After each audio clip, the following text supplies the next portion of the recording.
Crazy Joe. Yeah, I'm Crazy Joe. I be running through the snow. Got no pants, got no shirt, got no money. Good morning. Welcome back to Crazy Joe's Concession Stand. I'm Crazy Joe doing the Dog Days of Podcasting. Podcast today for the entire month of August. Today is Wednesday the 27th. Excuse me. No sooner did I start recording when my throat decided to go on me. Amazing. Wasn't doing that before I started recording. I tried to record this last night. It's so funny. I was driving home and I was listening to the Dog Days of Podcasting. And to those who don't know, if you don't know what the Dog Days of Podcasting is, if you go to dogdaysofpodcasting.com, you can subscribe to the mega feed, a bunch of podcasters, a bunch of really good podcasters putting out really good content in the months of August, where we try to do a show a day. I'm doing mine. Wow, what the heck happened to my voice? Again, just started as soon as I hit the record button.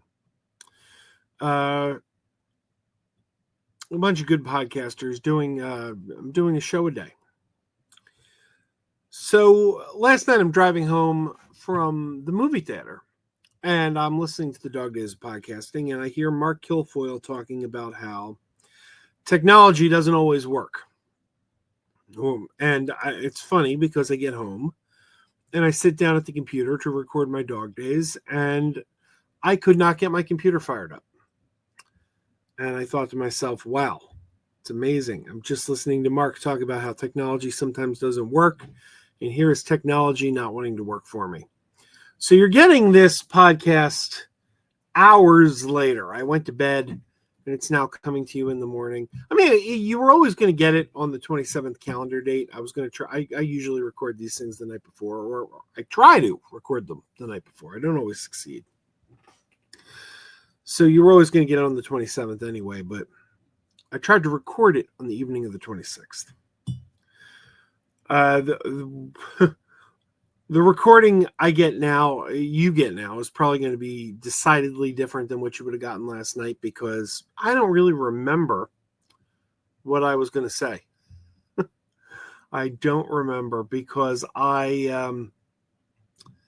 went to bed and it all went out of my head. I will say I did a recording the other day on The Conjuring, the movie The Conjuring from 2013. Just hit 4K disc, and I watched the original film on 4K disc. And the fourth one is about to open in a week, The Conjuring Last Rites. Well, Regal Cinemas has brought the entire franchise, and there's 8 films in the franchise. Not all The Conjuring, because they're spin-off films, but they brought the entire franchise back to theaters leading up to The Conjuring Last Rites. And they put them in theaters in chronological order.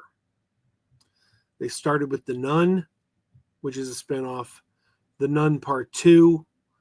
Both those films take place in the 50s. Then they went to Annabelle Creation, which is the prequel to Annabelle. Then Annabelle.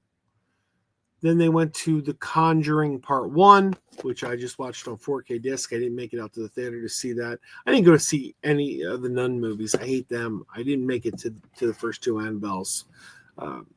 They're okay. I like them. But I didn't make it out. So last night was the first time I actually went out to the theater to see one of the films in this marathon that they're doing leading up to the 4th one. And last night was Annabelle Comes Home, which is the 3rd film in the Annabelle franchise. But it takes place between The Conjuring Part 1 and The Conjuring Part 2.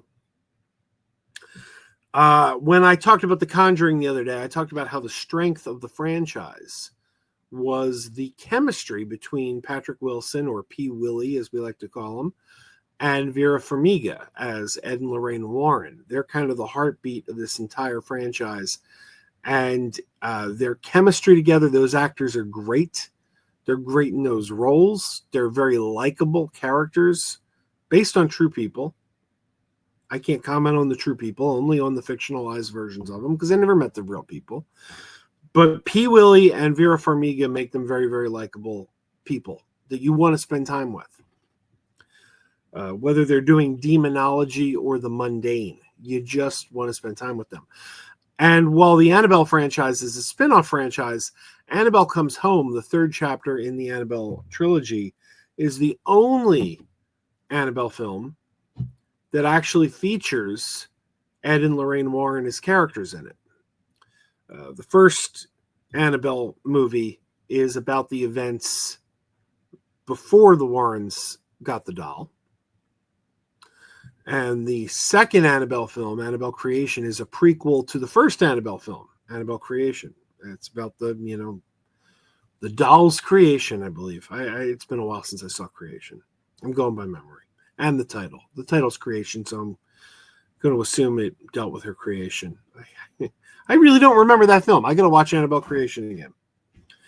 But Annabelle Comes Home is the only film in the franchise that takes place after the Warrens acquired the Annabelle doll.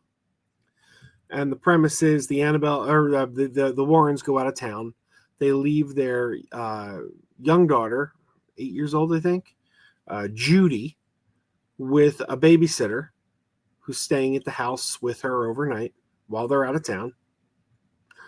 And the babysitter's friend comes along, knows what the Warrens do, wants to get into their artifact room, and accidentally unleashes Annabelle. So the Warrens aren't major players in the film. They're there at the beginning. They're there at the end.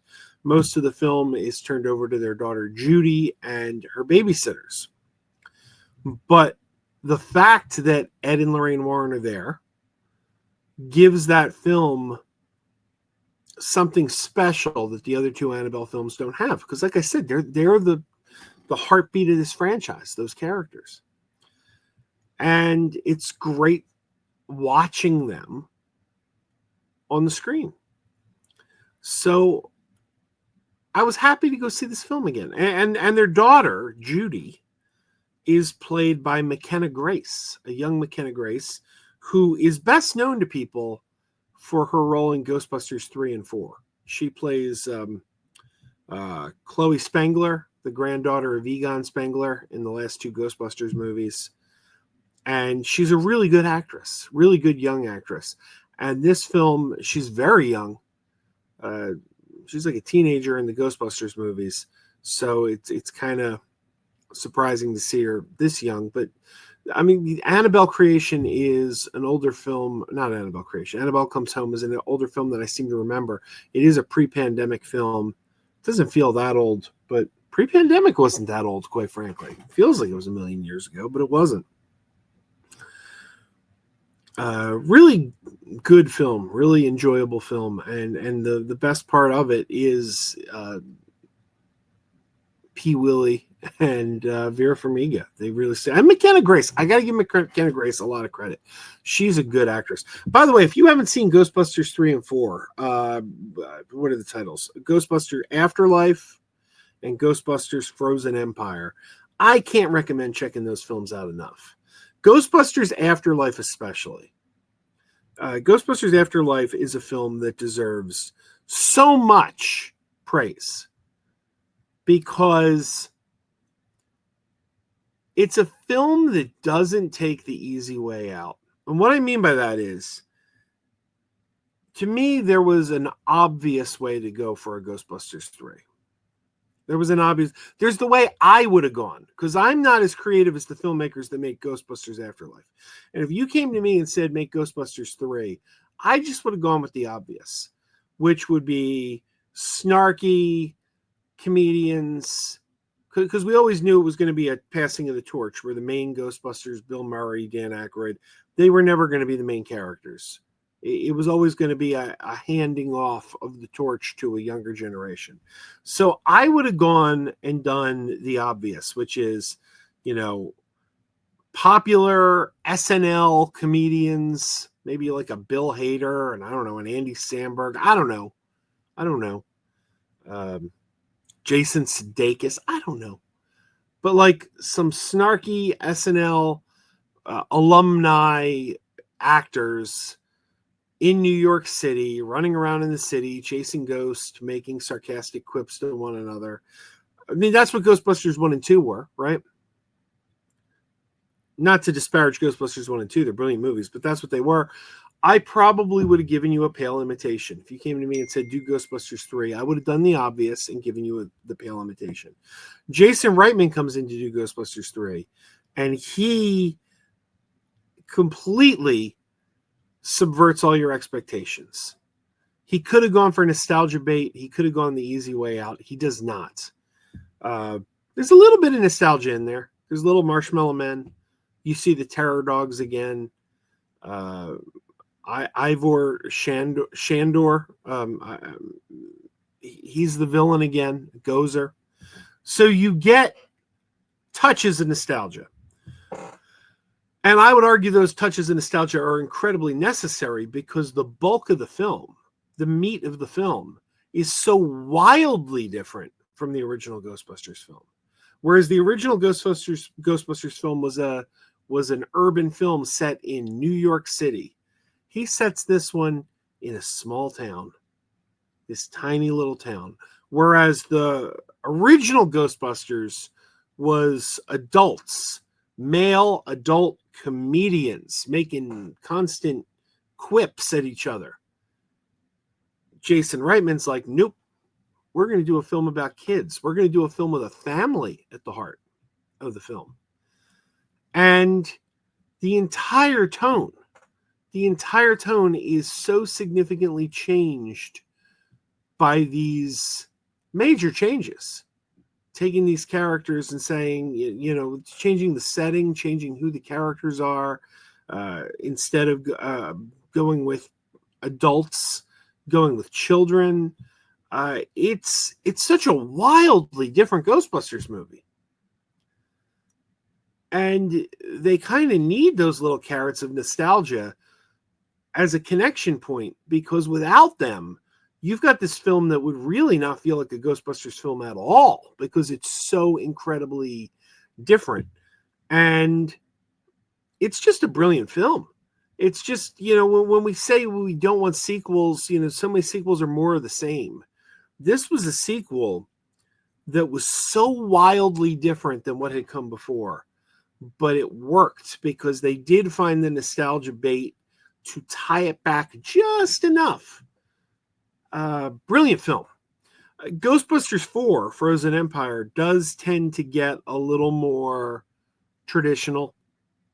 It still works. The family element's still there, but they move it back to New York, and it's a good movie. I like Ghostbusters Frozen Empire, but it's not nearly as good as that third film, because that third film really taps into something wildly different than the first two.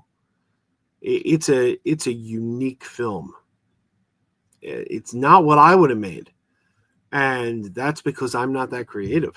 Like, I wouldn't have thought to make something like that. Anyway, I've rambled on enough. But yeah, tonight The Conjuring Part 2 is playing back in the theaters. Tomorrow, The Conjuring, The Devil Made Me Do It, which is the third film, is back in theaters. I'm going to try to get out and see them. We'll see. It's the goal. And next week, I look forward to seeing the fourth one. So I hope everyone's doing well. I'm still listening. I'm hearing all you guys, and I'm enjoying what I'm hearing.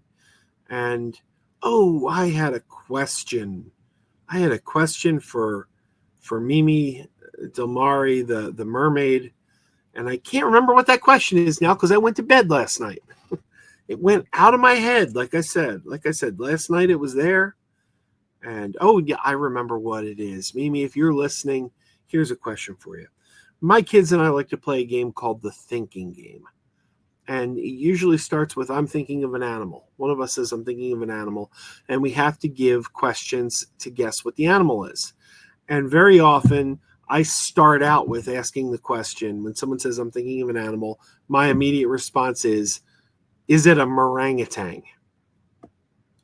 A orangutan is half fish, half orangutan. Now, my kids keep telling me There's no such thing as a orangutan. I made that up. And I maintain that the orangutan is a very real animal. Half fish, half orangutan, and it's very real. But they keep telling me I'm wrong. So, Mimi, I throw it to you. You're a mermaid. Back me up here. The orangutan, real or did I make it up? All right, everybody. Till next time, keep wearing those pajamas. Keep wearing those pajamas with the plastic feet. Keep wearing those pajamas. Tell everyone you meet.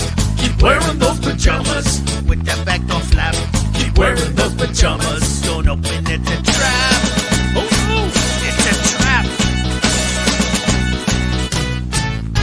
Some people call them PJs, some people call them jammies. They can come embroidered with big money and no whammies. They can have 100 tiny commander pajamas, but no matter how they look, just keep on wearing those pajamas. Keep on wearing those pajamas. Keep wearing those pajamas. I know we're having fun. Keep wearing those pajamas. And now the song is done.